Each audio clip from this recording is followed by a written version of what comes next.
মাধ্যমিক ছাত্রছাত্রীরা, আজকে আমরা দশম শ্রেণীর ভৌত বিজ্ঞানের তড়িৎ প্রবাহ ও রাসায়নিক বিক্রিয়া এই অধ্যায়টি আলোচনা করব। প্রথম থেকে শেষ পর্যন্ত ভিডিওটি দেখবে এবং একটি ক্লাসের মধ্যেই পুরো অধ্যায়টি কভার করার চেষ্টা করেছি। শেষ পর্যন্ত দেখবে, ভিডিওটি কিন্তু লেন্দি হবে, ঠিক আছে। আর পিডিএফটি পাওয়ার জন্য আমাদের টেলিগ্রাম চ্যানেলে জয়েন হয়ে যাবে, সেইখান থেকে পিডিএফটি পেয়ে যাবে। তো প্রথমে দেখো, পদার্থ দু ধরনের হয়ে থাকে। এক হচ্ছে তোমার তড়িৎ বিশ্লেষ্য পদার্থ, যদি আমরা তড়িৎ বিশ্লেষণের দিক থেকে ভেবে পদার্থটিকে ভাগ করি। আর একটা হবে তড়িৎ অবিশ্লেষ্য পদার্থ। তো প্রত্যেকটি ক্ষেত্রে তাদের বৈশিষ্ট্যগুলো জানবো এবং কাকে বলে সেটাও আমরা জেনে নেব। দেখো, প্রথমে আসছি তড়িৎ বিশ্লেষ্য পদার্থ। তড়িৎ বিশ্লেষ্য পদার্থগুলো সেই যৌগ হিসেবে যে সমস্ত পদার্থগুলো আমরা পেয়ে থাকি, সেগুলো গলিত বা কোনো একটা দ্রাবকে দ্রবীভূত অবস্থায় যদি তারা তড়িৎ পরিবহন করতে পারে, তখন তাকে আমরা কি বলবো? তড়িৎ বিশ্লেষ্য পদার্থ, ঠিক আছে। গলিত এবং দ্রবীভূত অবস্থায় যেন তড়িৎ প্রবাহিত করতে পারে, তাদেরকে আমরা তড়িৎ বিশ্লেষ্য বলবো। যেমন HCl, তারপর NaOH বা NaCl, এগুলোর ক্ষেত্রে কিন্তু দেখব যে এরা গলিত অবস্থায় বা জলীয় দ্রবণে বিয়োজিত হয়ে কিন্তু আয়ন উৎপন্ন করবে, ক্যাটায়ন অ্যানায়ন, এবং সেই ক্যাটায়ন এবং অ্যানায়নগুলোই কিন্তু তড়িৎ পরিবহন করবে, ঠিক আছে। তো বৈশিষ্ট্যগুলো যদি আমরা দেখি, তড়িৎ বিশ্লেষ্য পদার্থের বৈশিষ্ট্য, তড়িৎ বিশ্লেষ্য পদার্থগুলো সাধারণত আয়নীয় প্রকৃতির হয়, ঠিক আছে। কেবলমাত্র এক্সেপশনাল হিসেবে HCl, এটা কিন্তু সমযোজী, কিন্তু জলীয় দ্রবণে যেহেতু বিয়োজিত হয়ে যাচ্ছে আয়নে, তাই ওই আয়নগুলো তড়িৎ পরিবহন করছে, এটা কিন্তু সমযোজী। কিন্তু বাকি NaOH বা NaCl, এগুলো কিন্তু সব তড়িৎযোজী যৌগ, এবং তড়িৎযোজী যৌগগুলোই কিন্তু সহজে জলীয় দ্রবণে বা কোনো একটা দ্রাবকে দ্রবীভূত হয়ে তা কিন্তু আয়ন গঠন করবে। তাই ওই আয়নগুলো ক্যাটায়ন বা অ্যানায়ন, ওইগুলোই কিন্তু তড়িৎ পরিবহন করবে। কিন্তু HCl, হাইড্রোজেন ক্লোরাইড, কিন্তু তড়িৎযোজী নয়। এইটা হচ্ছে একটা কোভ্যালেন্ট বা সমযোজী যৌগ, তা সত্ত্বেও কিন্তু তড়িৎ পরিবহন করে, এটা এক্সেপশন। এরপরে দ্বিতীয় পয়েন্টটা কি? গলিত বা উপযুক্ত দ্রাবকে তারা দ্রবীভূত হয়ে আয়নে বিয়োজিত হবে এবং আয়নগুলো তড়িৎ পরিবহন করবে। যেমন NaCl জলে বিয়োজিত হয়ে Na+ এবং Cl- করবে। আর জল আবার কিন্তু ওইখানে যদি জলে যদি অল্প পরিমাণ অ্যাসিড দিই, সেটাও কিন্তু বিয়োজিত হয়ে H+ এবং OH- হবে। বা এখানে NaCl, H2O, এরা বিয়োজিত হয়ে কিন্তু আয়ন ফর্মেশন করছে। তারপর দেখো 3, তাপমাত্রা বৃদ্ধি পেলে তড়িৎ বিশ্লেষ্য পদার্থের বিয়োজন মাত্রা কিন্তু বেড়ে যাবে। ধরো কোনো একটা পাত্রের মধ্যে আমরা কি করলাম, জলীয় দ্রবণে লবণ দিয়ে দিলাম, সোডিয়াম ক্লোরাইড দিয়ে দিলাম, তাতে যে পরিমাণ আয়নে বিয়োজিত হবে Na+ এবং Cl-, ওটাকে যদি আমরা হিট দিই, তার ক্ষেত্রে কিন্তু বেশি পরিমাণ আয়নে বিয়োজিত হবে, ঠিক আছে। তাই এদের বিয়োজন মাত্রাটাও খুব সহজ হয়ে যাবে তাপমাত্রা বৃদ্ধিতে, এবং বেশি পরিমাণ আয়ন ফর্মেশন তাড়াতাড়ি করবে এবং তড়িৎ পরিবহন করবে। তাই এখানে বিয়োজন মাত্রা বাড়ছে বলেই তড়িৎ পরিবহন ক্ষমতাও বেড়ে যাবে। এরপর আসছি তড়িৎ অবিশ্লেষ্য পদার্থ। আমরা কাকে বলবো? যে সমস্ত যৌগিক পদার্থগুলো গলিত বা দ্রবীভূত অবস্থায় তারা তড়িৎ পরিবহন করবে না, অর্থাৎ ওরা আয়নে বিয়োজিত হচ্ছে না, তাই তড়িৎ পরিবহন করছে না, তাদেরকে আমরা তড়িৎ অবিশ্লেষ্য পদার্থ বলবো। যেমন চিনি, গ্লুকোজ, এগুলোকে আমরা যদি জলে দ্রবীভূত করি, তাহলে কিন্তু তারা আয়ন গঠন করে না, এবং আয়ন গঠন করে না বলেই কিন্তু তড়িৎ পরিবহন করতে পারে না। এরপর আসে তড়িৎ বিশ্লেষ্য যে পদার্থ, তাদের আবার দুটো অংশে ভাগ করা যায়। এক তীব্র তড়িৎ বিশ্লেষ্য, 2 হচ্ছে মৃদু তড়িৎ বিশ্লেষ্য, ঠিক আছে। এবার দেখো, তীব্র তড়িৎ বিশ্লেষ্য আমরা যে কাকে বলবো? দেখো, যে সমস্ত তড়িৎ বিশ্লেষ্য পদার্থগুলো গলিত বা দ্রবীভূত কোনো একটা নির্দিষ্ট দ্রাবকে দ্রবীভূত অবস্থায় তারা সম্পূর্ণরূপে যদি আয়নে বিয়োজিত অবস্থায় থাকে এবং বিয়োজিত হয়, তখন তাদেরকে আমরা বলবো তীব্র তড়িৎ বিশ্লেষ্য পদার্থ।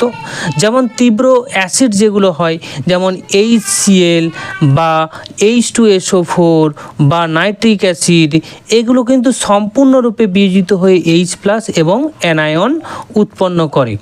ঠিক আছে, ফলে এই আয়নগুলো সহজেই তড়িৎ পরিবহন করতে পারে, তাই এদের তীব্র তড়িৎ বিশ্লেষ্য বলবো। এবং আয়নে সহজেই বিয়োজিত হয়ে সম্পূর্ণরূপে বিয়োজিত হচ্ছে। ক্ষারের ক্ষেত্রেও আমরা বলতে পারি, যেমন NaOH জলীয় দ্রবণে বিয়োজিত হয়ে Na+ এবং OH- উৎপন্ন করে। ঠিক আছে, এরকম কিছু লবণ আছে, যেমন সোডিয়াম ক্লোরাইড। ঠিক আছে, সোডিয়াম যে ক্লোরাইড NaCl, কঠিন অবস্থায় কিন্তু এরা তড়িৎ পরিবহন করে না, কিন্তু এতে যখন আমরা জল দিয়ে দেব তখন কিন্তু Na+ এবং Cl- উৎপন্ন করে, যা তড়িৎ পরিবহন করে। ঠিক আছে, আরেকটা জিনিস নোট করে রাখবে যে তীব্র তড়িৎ বিশ্লেষ্য যে বিয়োজনকে বোঝানোর জন্য কিন্তু আমরা একমুখী চিহ্ন দিয়ে ব্যবহার করি। এদের বিয়োজন, যেমন NaCl, এর বিয়োজনটা দেখানোর জন্য আমরা একমুখী চিহ্ন দিয়ে ব্যবহার করব। ঠিক আছে, এরপর আছে দেখো, ঠিক এটা যেটা বলছিলাম, HCl সম্পূর্ণরূপে বিয়োজিত হচ্ছে, তাই না? এরপর দেখো মৃদু তড়িৎ বিশ্লেষ্য, যারা গলিত বা দ্রবীভূত অবস্থায় আয়ন কম পরিমাণ উৎপন্ন করবে, অর্থাৎ সম্পূর্ণরূপে বিয়োজিত হবে না, আংশিকভাবে বিয়োজিত হবে। ঠিক আছে, তাদেরকে আমরা মৃদু তড়িৎ বিশ্লেষ্য বলবো। যেমন অ্যাসিটিক অ্যাসিড, তারপরে হচ্ছে তোমার বাইকার্বনেট, তারপরে হচ্ছে H3BO3 বা মৃদু ক্ষার অ্যামোনিয়াম হাইড্রোক্সাইড, এগুলো কিন্তু হবে মৃদু তড়িৎ বিশ্লেষ্য। আর মৃদু তড়িৎ বিশ্লেষ্যর ক্ষেত্রে মনে রাখবে যে বিয়োজনটাকে বোঝানোর জন্য আমরা উভয়মুখী চিহ্ন দেব।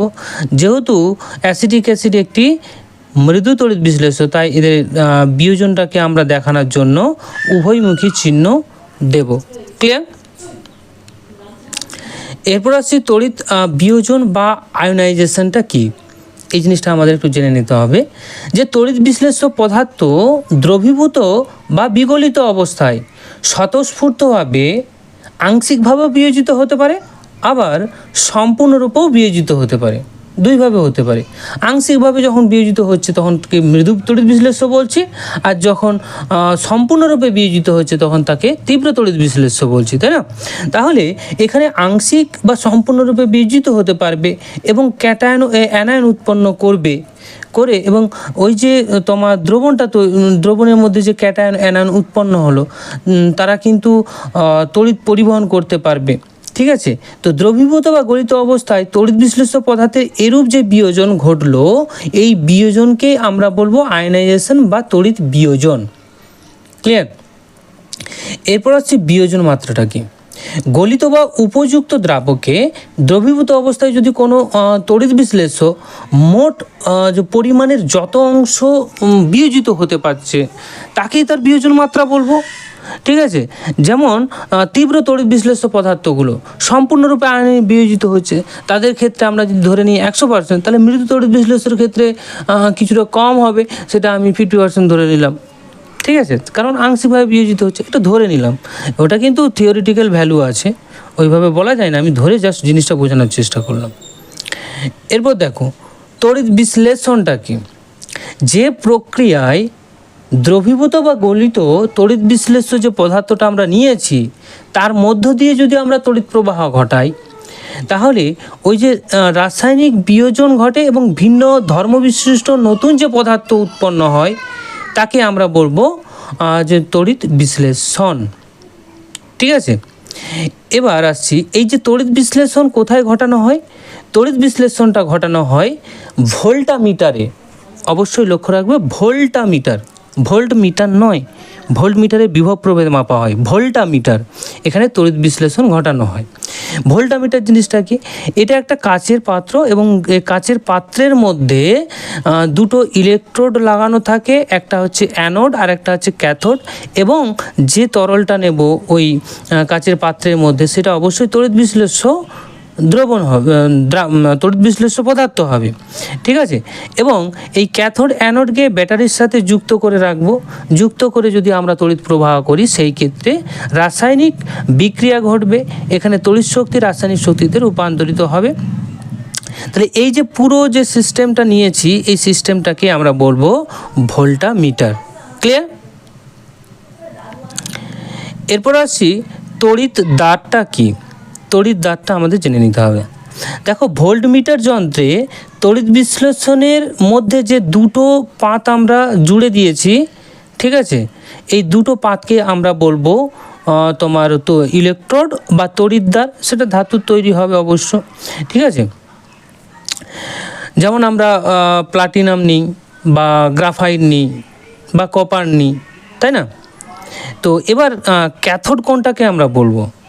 তড়িৎ বিশ্লেষণের সময় ব্যাটারির নেগেটিভ প্রান্তের সাথে যে ইলেকট্রোডটা যুক্ত থাকবে তাকে আমরা বলবো ক্যাথোড। আর অ্যানোড কাকে বলবো? পজিটিভের সাথে যেটা যুক্ত আছে সেটাকে বলবো অ্যানোড। ঠিক আছে, এখানে ক্লিয়ারলি ভালো করে ছবিতে দেওয়া আছে, দেখো। ক্লিয়ার? দেখো, অ্যানোড কাকে বলবো? ব্যাটারির পজিটিভ প্রান্ত যুক্ত থাকবে, তাহলে এটা হচ্ছে অ্যানোড, পজিটিভ প্রান্ত যুক্ত আছে। আর তোমার হচ্ছে ক্যাথোড হচ্ছে নেগেটিভ প্রান্ত যুক্ত আছে। এটা পজিটিভ প্রান্ত আর এটা হচ্ছে নেগেটিভ প্রান্ত। ক্লিয়ার? ছবিটা একটু দেখে নেবে, পিডিএফটা তোমরা অবশ্যই পেয়ে যাবে। এরপর আসি তড়িৎ বিশ্লেষণের সময় কিছু বিষয় আমাদের জেনে নিতে হবে, যেগুলো শর্ট কোশ্চেন আমাদের অনেক থাকে। দেখো, আগে এই পুরো অধ্যায়টা করিয়ে দিচ্ছি, তারপর কিন্তু তোমাদের প্রশ্ন উত্তরও করাবো, ওটা নিয়ে টেনশন করো না। প্রথম বিষয়টা কি? তড়িৎ বিশ্লেষণের সময় অবশ্যই ডাইরেক্ট কারেন্ট বা ডিসি কারেন্ট ব্যবহার করব, নাহলে কিন্তু তড়িৎ বিশ্লেষণ ঘটবে না। যদি আমরা অল্টারনেট কারেন্ট বা এসি কারেন্ট ব্যবহার করি, সেই ক্ষেত্রে তড়িৎ বিশ্লেষণ ঘটবে না। কারণ অল্টারনেট কারেন্টের ক্ষেত্রে তড়িতের প্রবাহ অভিমুখ কিন্তু পরিবর্তিত হয়, ফলে তড়িতের শক্তি যে রাসায়নিক শক্তিতে রূপান্তরিত হচ্ছে, সেই ক্ষেত্রে কিন্তু ব্যাঘাত ঘটবে। তারপর কি? তড়িৎ বিশ্লেষণের সময় তড়িৎ শক্তি রাসায়নিক শক্তিতে রূপান্তরিত হয়। এইখান থেকেও একটা কোশ্চেন থাকে যে তড়িৎ বিশ্লেষণের সময় তড়িৎ শক্তি কোন শক্তিতে রূপান্তরিত হয়, তখন বলবে রাসায়নিক শক্তি। তারপর দেখো, ক্যাথোড যে তোমার ক্যাথোড যে তড়িৎদ্বার, সেই ক্যাথোড তড়িৎদ্বারে কে যাবে? ক্যাথোড তড়িৎদ্বারে যাবে ক্যাটায়নগুলো, এবং ইলেকট্রন গ্রহণ করে প্রশম হবে। এটা মনে রাখার একটা শর্টকাট পদ্ধতিও বলে দেবো, জাস্ট এটা আগে আমরা জেনে নিই, তারপর বলছি। হ্যাঁ, এরপর আসছি অ্যানোড। অ্যানোডে কে যাবে? অ্যানায়ন। এটা মনে রাখবে, ক্যাথোডের সি আর ক্যাটায়নের সি, তাহলে ক্যাথোডে কে যাবে? ক্যাটায়ন, এবং অ্যানোডে কে যাবে? অ্যানায়ন। ঠিক আছে, তো ক্যাথোডে ক্যাটায়ন গিয়ে কি হবে? ইলেকট্রন গ্রহণ করবে এবং প্রশমন হবে। অ্যানোডে অ্যানায়ন গিয়ে কি হবে? ইলেকট্রন বর্জন করবে এবং প্রশমন হবে, প্রশম পরমাণুতে বা মূলকে পরিণত হবে। তারপর কি? তড়িৎ বিশ্লেষণের সময় ক্যাথোডে বিজারণ এবং অ্যানোডে জারণ ঘটবে। তারপরেরটা দেখো, কোনো তড়িৎ বিশ্লেষ্য পদার্থের বিয়োজনের উৎপন্ন ক্যাটায়ন এবং অ্যানায়ন সংখ্যা সমান নাও হতে পারে। আমরা মৃদু তড়িৎ বিশ্লেষণের ক্ষেত্রে বলেছি না যে সমান নাও হতে পারে, তবে তড়িৎ প্রবহনকালে যদি কোনো মৃদু কোনো মুহূর্তে, একটা নির্দিষ্ট যদি মুহূর্তের কথা বলি, সেই মুহূর্তে ক্যাটায়ন এবং অ্যানায়নের মোট চার্জের যে আধান, মোট যে চার্জ, সেটা কিন্তু সমান হবে। 10টা পজিটিভ হলে 10টা নেগেটিভ হবে, 15টা পজিটিভ হলে 15টা নেগেটিভ হবে। তড়িৎ পরিবহনের সময় যে কোনো একটা মুহূর্তে যদি তড়িৎ পরিবহন বন্ধ করে দিই, সেই ক্ষেত্রে 10টা ক্যাটায়ন, হয়তো 5টা অ্যানায়ন থাকলো। কিন্তু যখন তড়িৎ প্রবাহ চালাচ্ছি, তখন কিন্তু যে কোনো একটা মুহূর্তে তড়িৎ প্রবাহ চলাকালীন 10টা যদি ক্যাটায়ন হয়, 10টা অ্যানায়ন হবে, অর্থাৎ সমসংখ্যক ক্যাটায়ন অ্যানায়নের চার্জ থাকবে, অর্থাৎ তড়িৎ নিরপেক্ষতা বজায় থাকবে। ক্লিয়ার? এবার তোমাদের একটা শর্ট ট্রিক বলে দিই, এটা একটু মনে রাখবে। হ্যাঁ, যে কোন তড়িৎদ্বারে কীরকম বিক্রিয়া হয়। প্রথমে বলছি, দেখো, ক্যাটায়ন আর অ্যানায়ন দুটো দুপাশে আছে, এই ছবিটা দিয়ে আমরা বোঝানোর চেষ্টা করছি। এই পাশে আছে ক্যাটায়ন, এটা মনে রাখবে, ক্যাটায়নের দিকে CRP এবং অ্যানোডের দিকে NO, এটা মনে রাখবে। সিআরপি যেমন এই ভোটের সময় সিআরপি যেমন আমাদের এসেছিলো না, সেইভাবে মনে রাখবে যে ডান দিকে হচ্ছে তোমার ক্যাথোড যদি রাখি তাহলে ক্যাথোডে সিআরপি, আর অ্যানোডকে যদি আমরা নেগেটিভ বাম দিকে রাখি তাহলে এনও। বা আমরা এটা মনে রাখতে পারবি যে সিআরপি আর হবে এনও, এনও, এই দুটো জিনিস মনে রাখবে। ক্লিয়ার? তো এটা কেন বলছি তার কারণটা দেখো। কারণ হচ্ছে তোমার C for cathode, R for reduction, P for positive ion. এবার কেন এটা বললাম, দেখো ক্যাথোড তড়িৎদ্বারে সবসময় পজিটিভ আয়নগুলো অর্থাৎ ক্যাটায়নগুলো যাবে। ক্যাথোড তড়িৎদ্বারে ক্যাটায়ন যাবে, যাওয়ার পর এই দেখো না ক্যাটায়নগুলো কোথাকে যাচ্ছে, ক্যাথোডে যাচ্ছে, গিয়ে সেখানে ইলেকট্রন গ্রহণ করবে, ক্যাথোড থেকে ইলেকট্রন নেবে, নিয়ে গ্রহণ করে প্রশম হয়ে যাবে। ঠিক আছে? তো এইখানে দেখো সোডিয়াম প্লাস উদাহরণ হিসেবে নিয়েছি, সোডিয়াম প্লাস এর অক্সিডেশন স্টেট 1, আর এখানে সোডিয়াম যখন হয়েছে অক্সিডেশন স্টেট কিন্তু 0, অর্থাৎ জারণ সংখ্যা হ্রাস ঘটেছে। তাহলে এটাকে আমরা কি বলবো, রিডাকশান বলবো না, অর্থাৎ বিজারণ। তাহলে ক্যাথোডে গেল ক্যাটায়ন এবং ইলেকট্রন গ্রহণ করে প্রশম হলো, তাহলে তাদের কি হবে, বিজারণ হবে, অর্থাৎ রিডাকশন হবে। এই জন্য এটা মনে রাখবে। ঠিক আছে? এরপর যদি আমরা বলি যে এনোর ক্ষেত্রে কি হবে, অ্যানোডের ক্ষেত্রে এনো, এ ফর হচ্ছে anode, N for negative ion, আর ও ফর অক্সিডেশন। তাহলে অ্যানোডে কে যাবে, অ্যানোডে নেগেটিভ আয়ন যাবে, অ্যানোডে গেল, যাওয়ার পর ইলেকট্রন বর্জন করবে, বর্জন করে প্রশম হবে। তাহলে এখানে দেখো অক্সিডেশন স্টেট -1 থেকে 0 হচ্ছে, অর্থাৎ জারণ সংখ্যা বৃদ্ধি পাচ্ছে। তাহলে এটাকে বলবো আমরা জারণ বিক্রিয়া।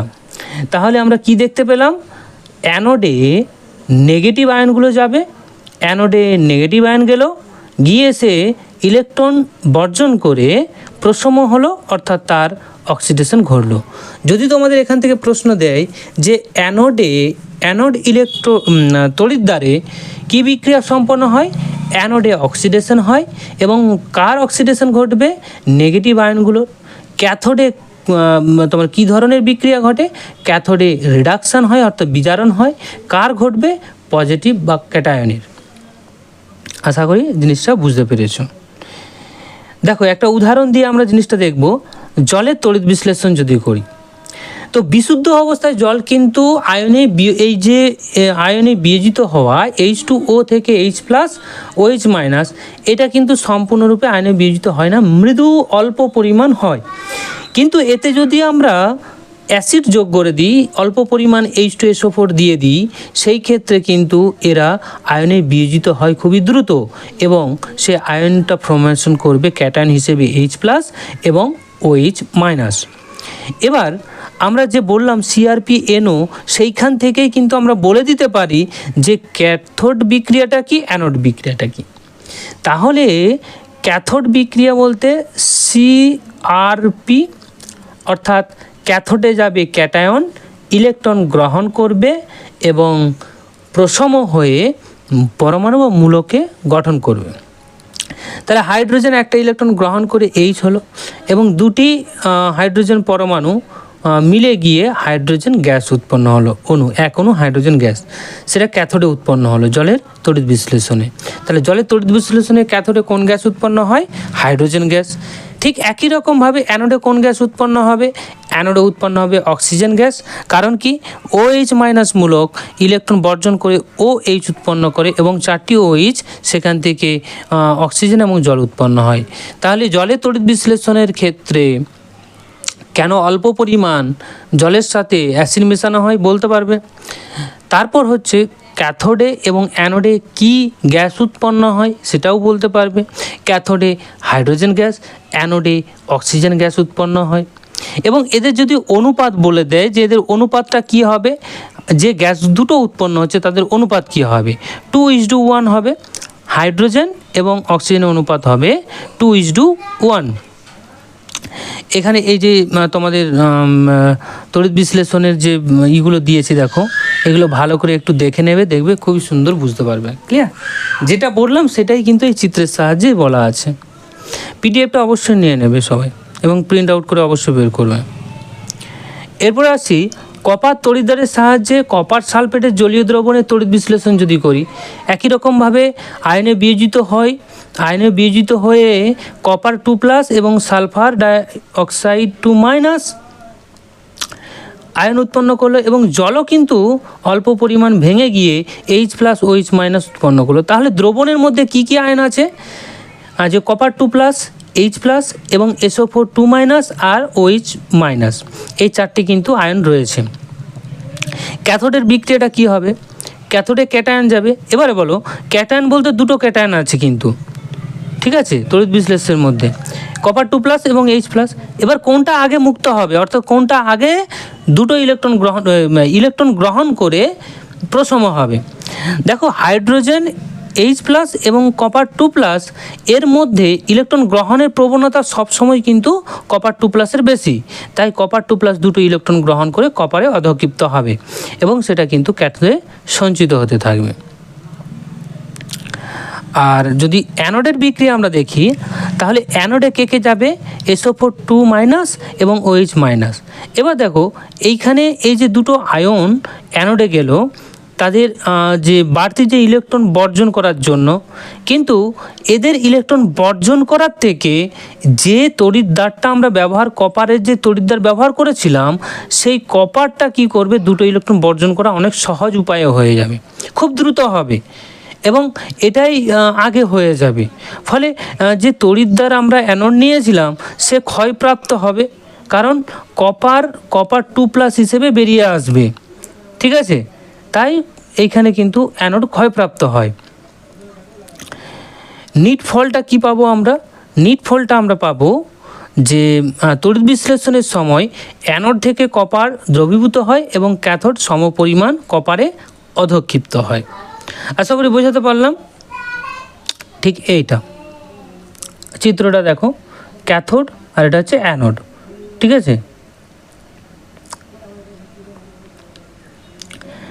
এখানে অ্যানোড ক্ষয়প্রাপ্ত হয়, এটা তো হচ্ছে কপার, ঠিক আছে, এই কপার থেকে কপার 2+ বেরিয়ে আসছে, সেটা আবার এখানে কিন্তু কী হচ্ছে, সঞ্চিত হতে জমা হতে থাকছে। তড়িৎ বিশ্লেষণ পদ্ধতিতে অ্যালুমিনিয়াম ধাতু নিষ্কাশন। তড়িৎ বিশ্লেষণ হিসেবে কি ব্যবহার করব, অ্যালুমিনা, Al2O3 এবং গলিত যে ক্রায়োলাইট আর ফ্লুসফার। এখানে ক্রায়োলাইট ফ্লুসফার কেন ব্যবহার করব, কারণ যদি আমরা অ্যালুমিনাকে গলিত অবস্থায় তার গলাতে চাই, প্রচুর পরিমাণ তাপশক্তি লাগে, তো সেই তাপশক্তি কমানোর জন্য ক্রায়োলাইট ফ্লুসফারকে আমরা মেশাই। ভোল্টামিটার, আয়রনের তৈরি ট্যাঙ্ক ভোল্টামিটার হিসেবে এখানে ব্যবহার করব। তড়িৎদ্বার হিসেবে গ্রাফাইটকে অ্যানোড এবং গ্যাস কার্বনকে ক্যাথোড হিসেবে ব্যবহার করব। বিক্রিয়াটা অবশ্যই দিয়ে দিবে, এখানে ক্যাথোডে অ্যালুমিনিয়াম ধাতু গলিত অবস্থায় জমা হয় আর অ্যানোডে অক্সিজেন গ্যাস নির্গত হয়। ক্যাথোডের বিক্রিয়া, অ্যানোডের বিক্রিয়া, যেভাবে বুঝিয়েছি সেইভাবে জিনিসটা একটু করে নেও, ওকে। একই রকমভাবে কপারের তড়িৎ পরিশোধনের ক্ষেত্রেও হবে। তো এখানে তড়িৎ বিশ্লেষণ হিসেবে লঘু H2SO4 মিশ্রিত কপার সালফেট আমরা ব্যবহার করব। ভোল্টামিটার হিসেবে যে লেডের আস্তরণযুক্ত তড়িৎ বিশ্লেষক পাত্র ব্যবহার করব। তড়িৎদ্বার হিসেবে ক্যাথোড হিসেবে বিশুদ্ধ কপার এবং অ্যানোড হিসেবে অবিশুদ্ধ কপার ব্যবহার করব। এবার পদ্ধতিটা তোমরা নিজেরা করবে, এটা আমি আর বলে দীর্ঘায়িত করব না, ছাড়ো, ঠিক আছে। ক্যাথোড অ্যানোডের বিক্রিয়াটা আমরা বলে দিচ্ছি। দেখো ক্যাথোডে কী হবে, কপার থেকে কপার 2+, কপার 2+ থেকে দুটো ইলেকট্রন গ্রহণ করে কপার হবে, তারপর অ্যানোডে কপার থেকে কপার 2+ হবে। এরপর আসছে দেখো অ্যানোড মাঠটা কি। অ্যানোড মাঠ কপারের তড়িৎ পরিশোধনের সময় অ্যানোডে ক্ষয়প্রাপ্ত ঘটে। অ্যানোড ক্ষয়প্রাপ্ত ঘটবে, তো তাহলে অ্যানোড যদি ক্ষয়প্রাপ্ত হয়, এইখানে অ্যানোড থেকে কপার 2+ বেরিয়ে আসছিল না, ফলে এই অ্যানোডটা ক্ষয়প্রাপ্ত হবে। পুরো কপারটা যখন বেরিয়ে চলে আসবে তখন যেটা আবর্জনা বা অবশিষ্ট অশুদ্ধি সেটা পড়ে থাকবে অ্যানোডে কাদা রূপে, তখন তাকেই বলবো অ্যানোড মাড। এবং এই অ্যানোড মাডে খুব মূল্যবান কিছু কিছু ধাতু পাওয়া যায়, যেমন সিলভার, গোল্ড, প্লাটিনাম। এরপর আসছি তড়িৎ লেপন। তড়িৎ লেপন জিনিসটা কী? দেখো, তড়িৎ লেপন আমরা কখন করি? কোনো একটা আমাদের লোহার তৈরি গ্রিলের কথাই বলছি, দরজা বা জানালায় যে গ্রিল ব্যবহার করা হয় লোহার তৈরি, তো সেটা দীর্ঘদিন যদি থাকে, তাতে কোনো রকম মানে রং না মেরে রেখে দিই, তাহলে তো মোর্চা পড়ে যাবে, তাই না? এবার ওই মোর্চা পড়াটাকে দূর করার জন্য আমরা কি করব? তাতে নিকেলের প্রলেপ দিই, তাই না? তার নিকেলের প্রলেপ দিলে সেটা আর মোর্চা পড়ে না। দেখো, এখানে যেটাই মোর্চা পড়ছে আয়রন, সেটা কিন্তু সক্রিয়, তাই তাতে মোর্চা পড়ছে। কিন্তু এই যে বেশি সক্রিয় ধাতু, তার ওপর আমরা কম সক্রিয় ধাতু নিকেলকে কোটিং করে দিচ্ছি, তখন কিন্তু তার উজ্জ্বলতা বজায় থাকছে আর মোর্চা পড়ছে না। তো এই যে প্রক্রিয়া, কোটিং করার পদ্ধতি, সেটাকে আমরা বলবো তড়িৎ লেপন। ঠিক আছে? তাহলে যে অপেক্ষাকৃত বেশি সক্রিয় ধাতু বা ধাতু সংকরের তৈরি বস্তুর ওপর তড়িৎ বিশ্লেষণ প্রক্রিয়ায় কম সক্রিয় সিলভার, গোল্ড, নিকেল ইত্যাদি ধাতুর প্রলেপ দেওয়াটাকেই বলবো তড়িৎ লেপন। এর উদ্দেশ্যটা কি? এর উদ্দেশ্য প্রথমত হচ্ছে বেশি সক্রিয় ধাতুকে তার বিভিন্ন আবহাওয়ার পরিবর্তন থেকে রক্ষা করা এবং তোমার উজ্জ্বলতাকে বজায় রাখা, এই দুটো জিনিস। এখানে পদ্ধতিটা কি হবে? পদ্ধতিটা খুব ইম্পর্ট্যান্ট, কারণ এখানে মনে রাখতে হবে। দেখো, যে বস্তুর ওপর তড়িৎ লেপন আমরা করব, যে বস্তুর ওপর তড়িৎ লেপন করতে চাইছি, তাকে আমরা অবশ্যই যে তড়িৎ বিশ্লেষ্য নেব তাকে ক্যাথোড হিসেবে আমরা ব্যবহার করব। যে বস্তুর ওপর তড়িৎ লেপন করব, ক্যাথোড হিসেবে তাকে ব্যবহার করব। আর যার তড়িৎ লেপন করব তাকে আমরা অ্যানোড হিসেবে ব্যবহার করব। ঠিক আছে? তো এখানে দেখো, প্রথম যে পয়েন্টটা বলা হয়েছে, যে বস্তুর ওপর তড়িৎ লেপন করা হবে তাকে ক্রমান্বয়ে লঘু অ্যাসিড দ্রবণ এবং শেষে পাতিত জল দিয়ে ভালো করে ধুয়ে নিতে হবে। এটা তো স্বাভাবিক জিনিস। দ্বিতীয়ত, যার ওপর তড়িৎ লেপন দেবো তাকে অ্যানোড এবং যার ওপর তড়িৎ লেপন করব তাকে ক্যাথোড, আর যেটার তড়িৎ লেপন করতে চাইছি, অর্থাৎ এখানে লোহার ওপর যদি নিকেলের করতে চাই, তাহলে নিকেলটা হবে অ্যানোড, লোহাটা হবে ক্যাথোড। ঠিক আছে?